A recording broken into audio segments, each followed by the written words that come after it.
नमस्कार, आप देख रहे हैं श्री नारद मीडिया। बिहार के पूर्व उप मुख्यमंत्री तारकिशोर प्रसाद ने एनडीए प्रत्याशी विजय लक्ष्मी के पक्ष में जनसभा को संबोधित किया तथा उन्हें भारी मतों से विजयी बनाने का अपील किया। दशा को बदलने का काम किया।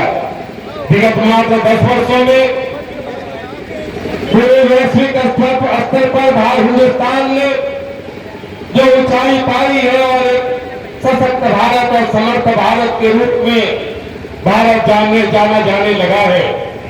मित्रों, आपको याद होगा कि भारत के प्रधानमंत्री और उन्होंने कहा था कि जब हम 1 रुपया भेजते हैं तो हिंदुस्तान के हाशिए पर बैठे लोगों को 15 पैसा पहुंचता है।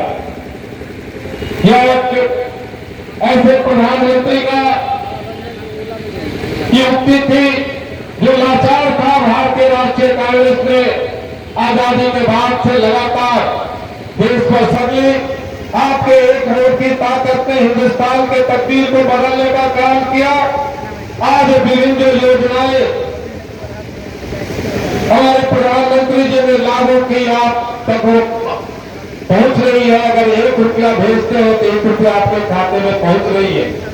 मित्रों, यह इस बात का गवाह है कि जब गरीब मां के पेट से पैदा लिया हुआ बेटा भारत का प्रधानमंत्री बनता है तो उसे पता है कि हिंदुस्तान के आवाम की क्या दशा और दिशा है।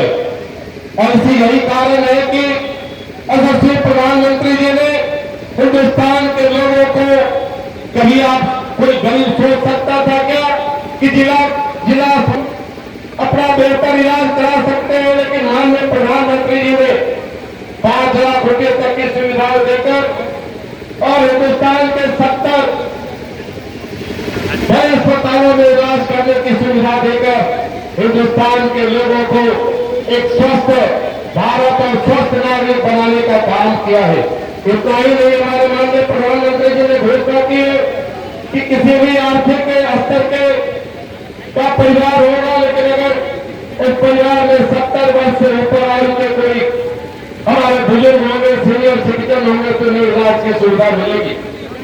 देखो, आपने देखा होगा कि हिंदुस्तान कितना विकसित राष्ट्रों का पिछड़ू बन चुका था। नरेंद्र मोदी ऐसे प्रधानमंत्री विकसित राष्ट्रों के राष्ट्राध्यक्षों के पीछे पीछे घुमा करते थे, लेकिन देश की परिस्थितियां बदली, देश में आत्मविश्वास बढ़ा नरेंद्र मोदी जी के कारण।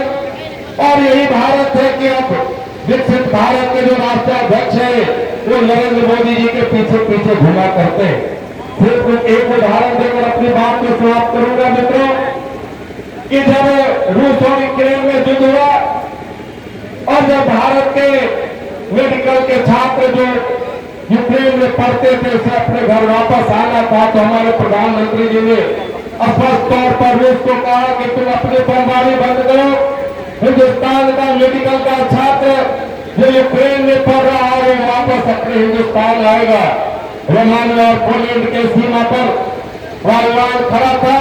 पहचान होगी, हम कैसे जानेंगे कि हिंदुस्तान का मेडिकल का छात्र कौन है? तो हमारे प्रधानमंत्री ने स्पष्ट तौर पर कहा था कि जिसके देह पर तिरंगा लिखा होगा वो हिंदुस्तान का मेडिकल का छात्र होगा। और रूस के जो बम बरसक विमान है उसको हिम्मत नहीं हुई कि ऐसे लड़कों पर बम गिराने का। और यहाँ तक कि बांग्लादेश और पाकिस्तान के भी मेडिकल के छात्र तिरंगा को लपेट कर वापस आए। तो मैं यह उदाहरण इसलिए दे रहा हूँ कि तिरंगा का सम्मान बढ़ा, तिरंगा की ताकत बढ़ी। आज हिंदुस्तान बोलता है तो पूरा विश्व सुनता है। तो मैं इसलिए कहना चाहता हूँ कि आपका एक वोट हमारे बहन विजय लक्ष्मी देवी के तीर्थाप के सामने अगर आपका ईवीएम का बटन दबेगा वो नरेंद्र मोदी जी के खाते में जाएगा।